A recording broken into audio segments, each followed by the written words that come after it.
First up, for the second time in living memory, there is an election recount crisis in the state of Florida tonight. Just last week, as you'll remember, Republicans Rick Scott and Ron DeSantis defeated Democrats Bill Nelson and Andrew Gillum in the Senate and gubernatorial races there. The results seemed to be conclusive at the time. They were reported on this and every other news channel on election night last Tuesday.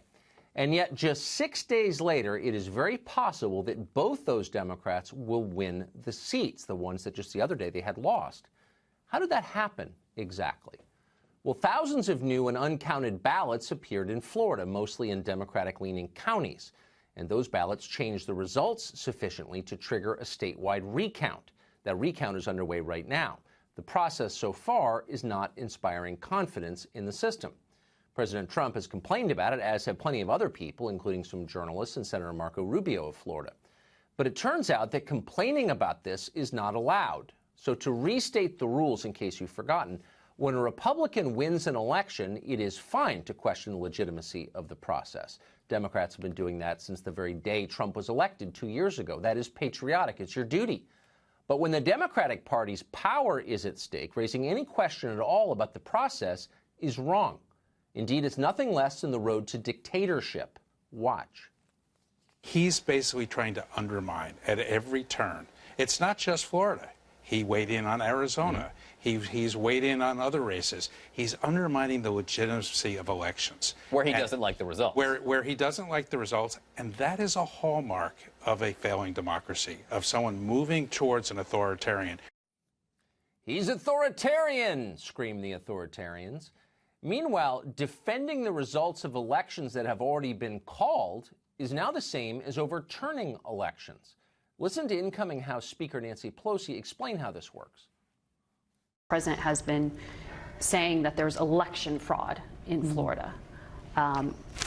What do you think is happening in Broward County? My experience with the president is any time he charges somebody with something, he's just projecting what he might have done himself. We are not engaged. Election fraud? Well, obstruction, suppression of the vote. Suppression. Nancy Pelosi did not use that word accidentally. The term is meant to evoke images of a darker time in American history, a time of night riders and burning crosses, a time very few living Americans remember personally, but that lives in our collective memory.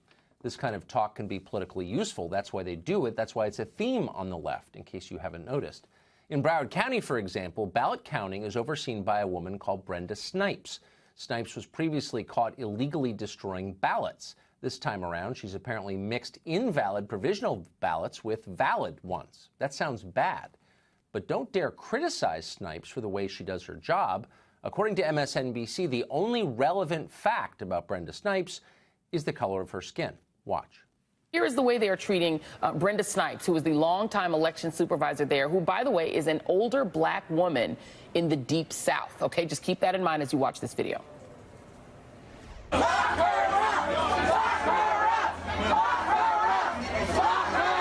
if you look at the person, in this case a woman, involved, she has had a horrible history. So in case you're wondering what demagoguery looks like, you just saw it. But why now? Why are they doing this now? Democrats are acting like they've been robbed of power somehow. And yet in elections just last week that all of us saw, Democrats gained power. They retook the House of Representatives after 8 years. They added several governorships. They nearly broke even in the Senate. That was not enough, though. They want more, and they will use any means necessary to get it. In Palm Beach County, the county canvassing board disqualified a vote because it was cast by a non-citizen. Non-citizens are not allowed to vote in federal elections. It is illegal.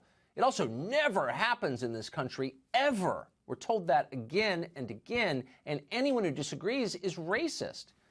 But in this case, it actually did happen. Nobody disputes that. The Democrats' response to this happening? Attorneys for Gillum and Nelson said the vote should not be disqualified. They objected to the disqualification because the only thing that matters to them in the end is winning. It's easy to find yourself thinking like this if you believe politics is holy war. To a religious extremist, an election is not a contest between fellow Americans who disagree on policy. It's an existential battle between good and evil. Evil must be vanquished at all costs, no matter what. Kirsten Gillibrand has reached this conclusion. Now, Senator Gillibrand is not an obvious candidate for America's leading moral voice. She was a longtime friend and defender of Harvey Weinstein's, for example. But listen to her now, preaching like it's the last Sunday in Lent. Are you staying in the Senate, or are you going to run for president? I've been thinking about it because, as we said earlier, what President Trump has been putting into this country is so disturbing, so divisive, so dark, that I believe that I've been called to fight as hard as I possibly can to restore that moral integrity, that moral decency. That sounds like a yes. So I'm thinking about it. Moral integrity, moral decency. That's what Democrats are telling you they are defending. And if you think about it for a minute, that is worrisome. People who know how deeply flawed they are tend not to overreach. They have humility. But when you're a holy warrior on a mission from God, what won't you do?